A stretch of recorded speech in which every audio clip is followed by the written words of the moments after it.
Welcome to DFS Insights. I'm David Geislinger, and I'm joined by my cousin, David Grant Jr. The teams up on the block are the Oklahoma City Thunder at the Los Angeles Lakers.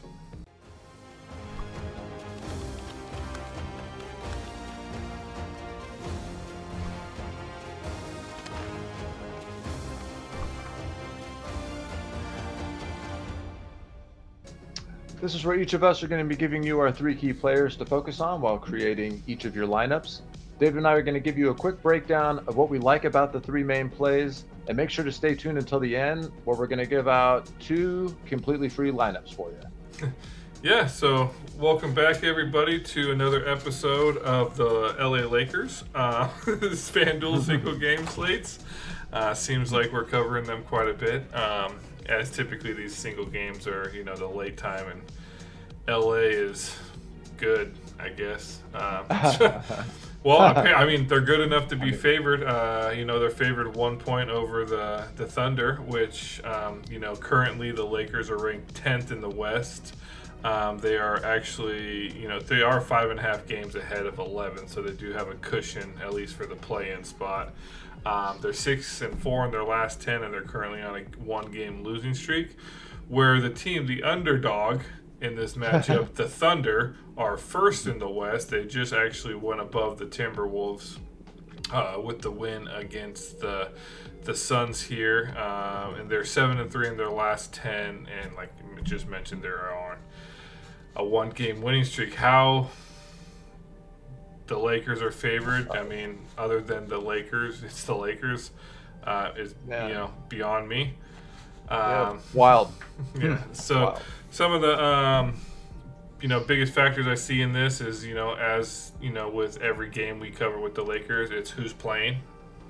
I'll go over the injuries here in just a second, and also Thunder is the OKC is coming off a game against the Suns, pretty competitive matchup there. So it is their second game of a back-to-back. So keep in mind on that. They could be tired, even though Phoenix to LA is not too big of a travel, but still, regardless, back-to-back game. Injury news, as usual, AD, LeBron, game time decisions. Cam Reddish is still listed as game time. However, he did play about, I believe, 19 minutes last matchup, on 18 minutes against the Nuggets on the 2nd of March. So I think he'll be good to go. And then your outs are Gabe Vincent, Wood, Castleton, and Jared Vanderbilt. They've been out for a while now, so the rotation's really not affected with them being out.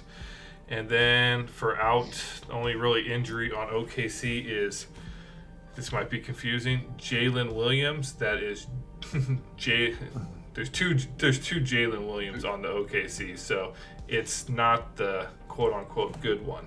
So it's Jalen, Jaylin, who is out.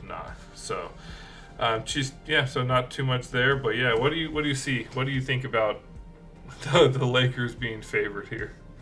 That is absolutely mind-boggling. I get that OKC is on a back-to-back on the road, I believe 3 games in 4 nights, and I get even taking that into consideration, but I mean, they just beat the Phoenix Suns.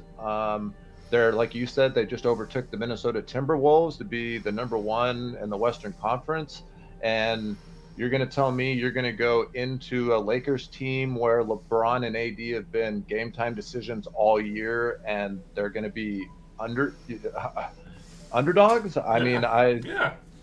That just makes so much sense. So It's so funny. I'm speechless, man. I don't even know what to say. So I definitely, I see OKC taking this game. I'm just shocked. Now with my lineup build, even though I might have 3 Lakers and 2 people from OKC, that's going to be more of a salary thing. With SGA being 17. He's 17 instead of 17.5 like I've been seeing him. But that obviously makes for a different roster construction. But that team's been pretty healthy all year and has great chemistry. I know they're young, but yeah, they've been playing great. I've been having a good time watching OKC play. So. Yeah, last time they did play was January 15th. Pull it up here on the screen so you can see it. Got kind of their stats here. I'll pop it up here for you. Yeah, it looks like Jalen Williams was top dog in this, or actually Anthony Davis, sitting at 59.5 fantasy points. Jalen Williams on OKC, the Jalen Jalen Williams. I'm going to call him Jalen Williams 1 from going forward here, so I don't have to keep spelling his name. Ended up with 45. SGA only had about 39.6 fantasy points. Lakers did end up winning that matchup, so maybe that could be why they're a little bit favored here, but even still, yeah, so this is kind of your breakdown here of the last matchup. So just wanted to show you guys that before we head over here to our lineups, our key players, and I'll let David go ahead and start that off. Yeah, I'll go ahead. I'm going to start off with Anthony Davis. At 16.5, he at least isn't the most expensive person on the slate like SGA is. SGA is, he's played 36 minutes on the 25th, 31 minutes on the 27th, 34 on the 29th, and 38 minutes tonight. So I could see him not, playing lower 30s, not really the upper 30s. And besides that, the matchup between Anthony Davis and Chet Holmgren, to me, Chet being a rookie, he has been fun to watch. He is a great player, but I think this is where AD is going to show him is going to show him what's up, basically, pretty much like he did in the first game. And that's pretty much what I'm counting on. I know I always preach go bigs against the Lakers. This is one of the extremely few times I'm actually going to go ahead and say go AD. And Chet Holmgren at 13.5, that's a little expensive for me. I just see AD really dominating this matchup. So, at 16.5, I'll be putting him at the MVP. I really, unless I'm maybe going LeBron at MVP, but I'll really be going over the field, whether it's chalk or not. Davis at MVP and trying to switch it up in another spot. So that's my first play. What are your thoughts on that? And then who do you got for your first play? Yeah, no, I like AD at MVP. Yeah, looking back, keeping track here of the previous 5 games we have covered. Here he's averaging about roughly 53% in the MVP and about 17% ownership in the star position. So if you want to probably be different from the field, throw him in the star position, then obviously hope that whoever you pick, I'm assuming it would probably be LeBron over SGA, because having SGA and Anthony Davis will in a lineup will cause for some crazy lineups there. But yeah, no, I like AD. He's been way more consistent this season than he has in previous seasons. So obviously game time decision, so you have to be paying attention to the news, but typically I'm more worried about LeBron's game time decision in every game we've covered so far, vice Anthony Davis. He typically tends to play. So yeah, I mean, mind you, he can get sneezed on and be out, but but no, I like him, but which is kind of weird because I'm actually going to be switching it up here to my first pick to kind of see what you have here, but I'm going to go with Chet Holmgren here. Yeah, like you always mention, go bigs against LA. I do like him. He was in the top 5 of the fantasies in the previous slide, their last matchup. AD, Jalen Williams, SGA, LeBron, and then Chet fantasy point wise. So I believe he is a pretty good play there. he's averaging 28.7 minutes. Usage is really nice, 22.1, averaging 43.3 in his last 5 games, and he's projected about 42.6 this matchup. So he's come in. He's having a pretty decent year, rookie wise. I mean, he's kind of getting overshadowed a lot by Wembe. But when you average like 15 blocks a game, it's a little hard not to. But the games that we have covered with OKC, his ownership-wise, sitting at MVP, people, about 11%, star 27, and pro about 8.5. In this particular matchup, I really only like him in the star and the pro. He's a little too high to put down in the flex, and with SGA and Anthony Davis on the slate, I don't really, and LeBron, I don't like him in MVP as much. So, I like him. So yeah, I mean, my theory is always Biggs against Lakers, and while you mentioned he may have been a top 5 fantasy producer in that first matchup, he wasn't in the optimal lineup from what I'm seeing. So I don't know if that's a salary thing or what, but yeah, I mean, he did have what looks like 40 or I think 43 fantasy points. He had 33.6. Okay. So yeah, I mean, I clicked on the wrong part. So while he was in the top 5, he wasn't in the optimal lineup. Again, if you do think he is going to hit 40 plus, and like you said, he is projected, for around 42, that would be enough to make him optimal. So I definitely, it's not like I'm not going to be having exposure to him. I will always have exposure to Biggs against. I just won't be as heavy. Yeah, the only thing I don't particularly like is he still seems to kind of have some rookie legs where he doesn't do well on back-to-backs. He's maybe a little bit winded. I mean, me being 12'5", you probably get a little winded, but so that's mine. Nice. I'll go ahead and give you my second pick here. I think this is Jalen Williams 1 going with here. I really like this guy. He seems to be, kind of probably I'd say the second go-to guy on the team. Averaging 31.3 minutes last 5 games, 24.7 usage, which is second, like I mentioned, highest on the team. Averaging 36.2 fantasy points, and he's projected roughly his average, which I like to see. That means more likely not he should get the 36.4 that he is projected, and he with a salary of 12.5. Can't go wrong.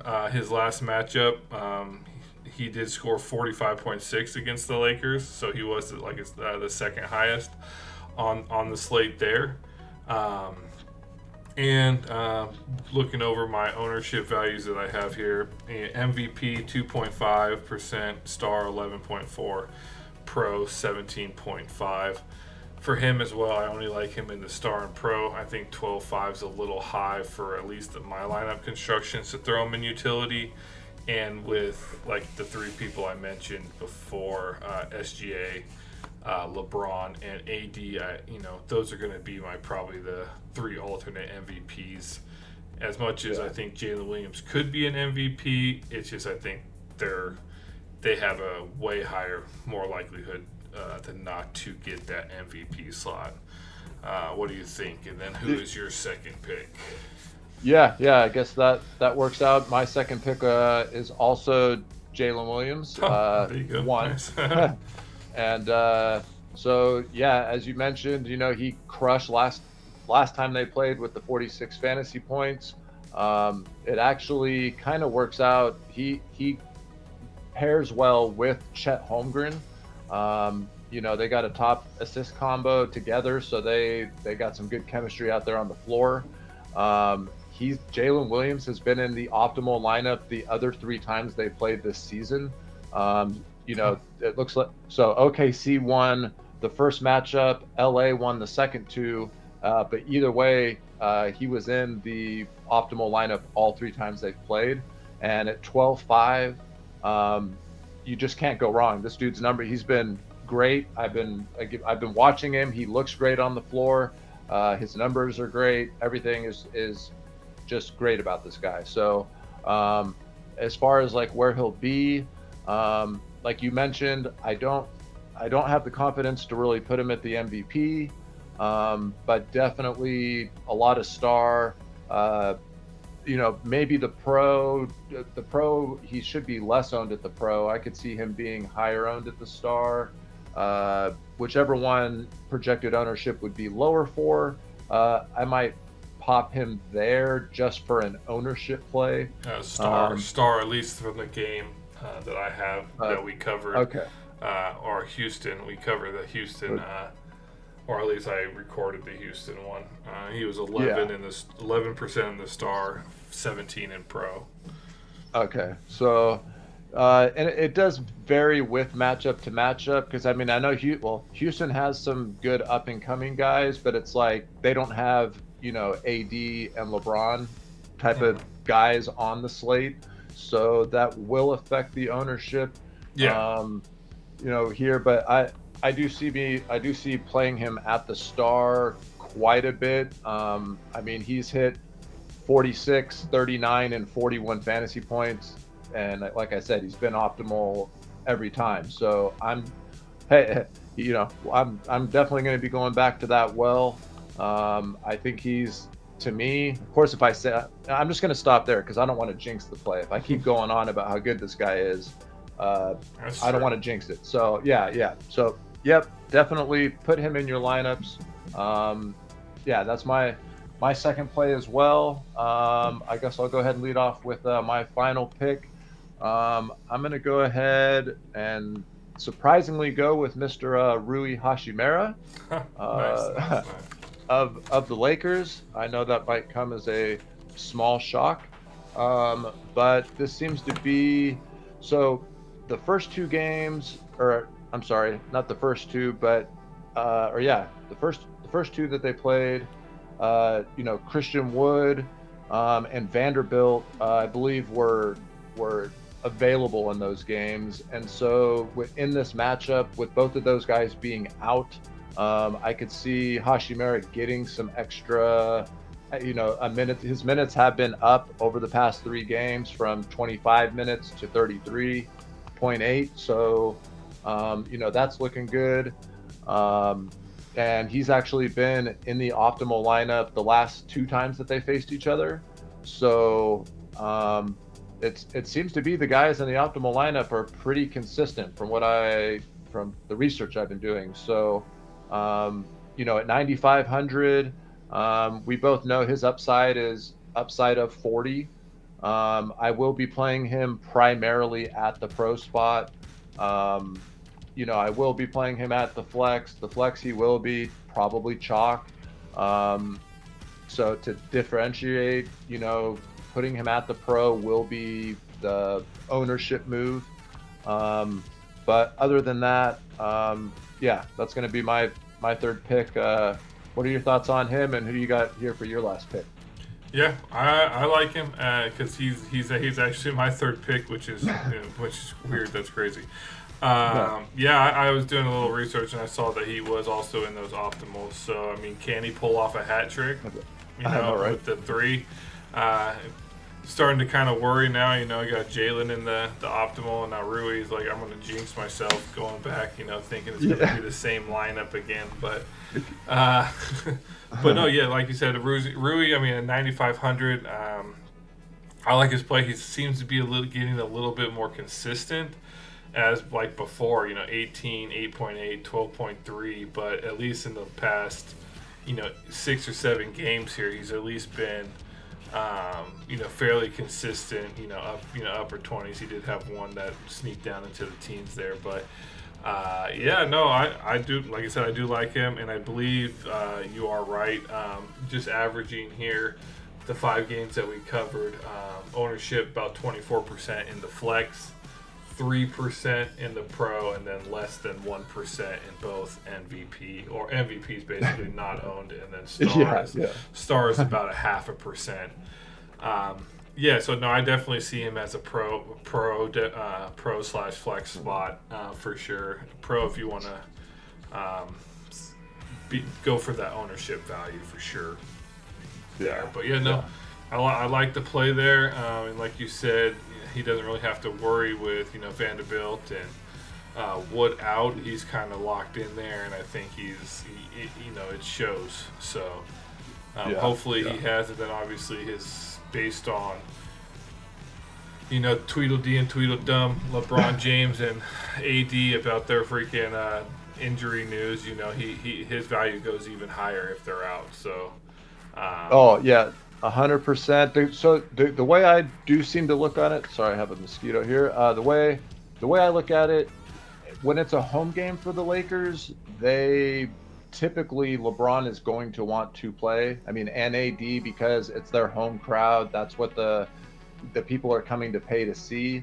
At this point, I mean, with the playoffs right around the corner, I mean, it's going to be here before you know it. They're going up against the number one team. They can't mess around. They're right at 10. And at any given point, I mean, it's only one game between, the Lakers, Golden State, the Mavericks, the Suns, the Kings, New Orleans. It's like more or less one game to 1 to 2 separate between 10th place and 5th place right now. So every win is huge. So every game that both of those guys can play in from here on out, I see them playing, because the playoffs without LeBron and AD, man, that would be NBA is not gonna let that happen. Yeah, they're not. I promise you, they won't let that happen. All right. With that, let's head over here to see how our key players translate over to these free lineups are about to show. And with that, before we head over, just make sure to subscribe. We just broke down 3, 6, well, actually 4, because we had 2 of the same key players. But it helps us out. It's free. Subscribe. It puts us out in front of more people, and and hit that notification bell, because we post all breaking news down in the comments, so you'll be one of the first people to know, and that will help you with your lineup construction. So without further ado, see how these lineups pan out. Looks like pretty decent here. We do have a little bit of differentiation here. I like it. So with that, make sure you also drop a comment below and let us know your thoughts on our key players of this matchup, and who are your top picks and which players you might think be the game changers. We would love to hear from you guys. We like to start getting a little bit more interaction here. If you feel free to ask us any kind of questions, any players, any game strat that you want us to cover. We want to start growing this community, and with that, don't be afraid to ask questions. We are more than happy to even give away more information. We just like to keep these videos short, as there's way too much information. We could be talking here all day. And also, if you guys are interested, we do post shorts over here on this channel, giving you 2 free prize pick selections based on this matchup. So any options that we see from the Lakers or OKC that will help your prize picks is over on our shorts section. With that, I'll let David send you off here. So good luck, and hope to see you up on those leaderboards. Yep, I'd love to hear from all you Laker fans out there in the comments to please explain to me how your Los Angeles Lakers are favored by 1 point right now against the number 1 team in the Western Conference. I would love to hear the reasoning, no matter how outlandish, of how that is even possible. So, please let me know. And besides that, hope to see you guys all up there at the top. I'm sure you'll see the DFS Insights logo up there with either me or my cousin David, because we're usually up there at the top. So hope to see you up there with us. Good luck on it, and stay tuned. We'll be posting more this week on probably more LA games. Have a good night.